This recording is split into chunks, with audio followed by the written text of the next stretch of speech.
Hi everyone, and thanks for being with me. The voice. Now, the voice is something that has been of major concern to us since the government decided last year that they wanted to give Indigenous people a voice to Parliament and a voice in general to acknowledge, at least in the first instance, them as the Indigenous people, First Nations people, as being recognised via our Constitution. And it has, I think, even though the people who will argue that the voice is not racist, those people who are... Now, you've got to be very careful about this, because if you say for a moment that people who are against the voice, who want the no vote, they will object to being called racists. Well, I'm going to tell you that you fucking are. That's all there is I can say about it. You are as racist as they come.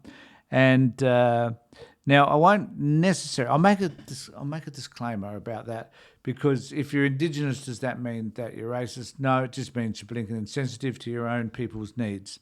And you think you've got a better solution for it, but you can't seem to produce one, so friggin' shut up, basically. Because really, I believe that we have disadvantaged Indigenous people since 1788, and it's about time we did something about changing the way we approach Indigenous issues. And this is the most constructive thing. Number one, the voice, and number one, having a voice to Parliament so that Indigenous people can talk about the issues that matter to their community, not us white people coming in and telling them how we think they should live their lives. I think this is groundbreaking. We're probably I don't know whether we are the first country in the world to do this. And I know that in New Zealand, for example, there are 11, I think, members of Parliament who there's 11 seats that are set aside for Maori people. I'm not suggesting we do that here. There's about 11 Indigenous people that are elected into our federal Parliament. So, but this is different. This is not about any of this. This is about ensuring that Indigenous people, number one, are recognised. How in the hell? Why is that a problem? Most people will agree. Most people do agree that being recognised has a problem. And then they say, oh, well, then there's all these other groups that aren't recognised. Well, I'm sorry, folks, but Indigenous people are the First Nations people. They were the people that had their sovereignty taken from them because we invaded this country. They're the ones, you know, if you come from China, Asia, UK, Europe, whatever, you came after. Like, I don't understand how that's a hard concept to grasp. Blows me away.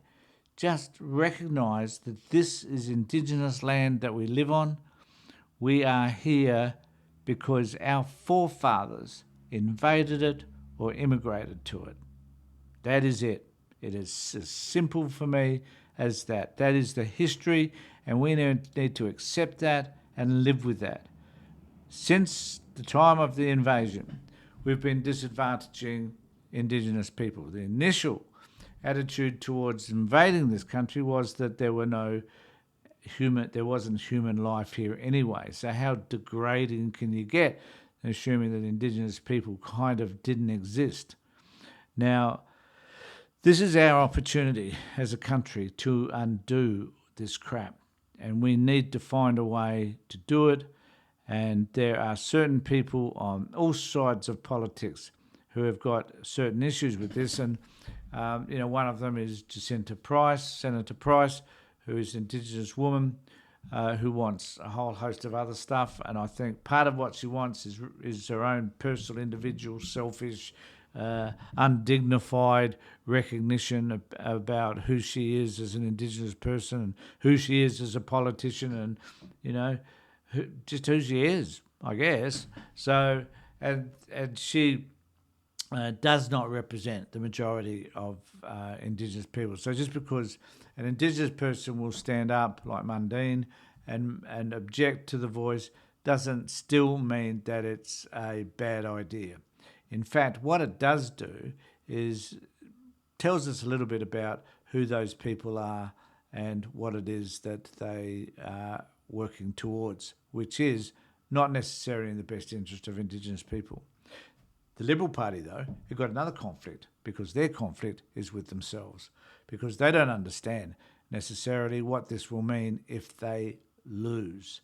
So they're putting all their eggs into this one basket, hoping like hell that they will come out of this looking okay and having most of the population with them. I'm sure that Dutton's strategy is that this could be a game changer, that he could discover that he's got the rest of the Australian population with him and run with this and beat Albanese and the Labor Party over the head with it for years if the no vote is carried. So let's see what happens. But in the meantime, there's a whole host of Liberal people who are saying, I don't necessarily agree with my own party. And so it's going to create a divide, if it hasn't already, within the Liberal Party. And here we see at least three leading Liberal moderates: Simon Birmingham, well done Simon, 10 out of 10. Paul Fletcher and Maurice Payne spoke out in a shadow cabinet meeting against the party's plan to oppose the Indigenous voice to Parliament, and so they should. And so what the Liberal Party have decided to do in their immense degree of wisdom is to allow for the caucus, the people on the front bench, they have to do what the party tells them to do, boom, boom. And those that are on the back bench, those that are more moderate perhaps, they can have a conscience vote as it appears. So they have already told, basically, they've told their party, this is the way we expect you to vote. If you don't like it, piss off. And so a couple of them have done that, particularly Julie and Lisa. Guardian Australia understands the meeting considered the alternative stance put forward by the Shadow Attorney General Julie and Lisa to allow all members a free say on the voice, so a conscious vote, which is a reasonable thing to ask, but oh no, they haven't, at least until a parliamentary committee could consider calls to amend the constitutional alteration bill. And there's a video which I'll play later on of Peter Credlin from Sky News, Peter Incredible, talking about, discussing, I guess, whether the Labor Party have got a free vote on this.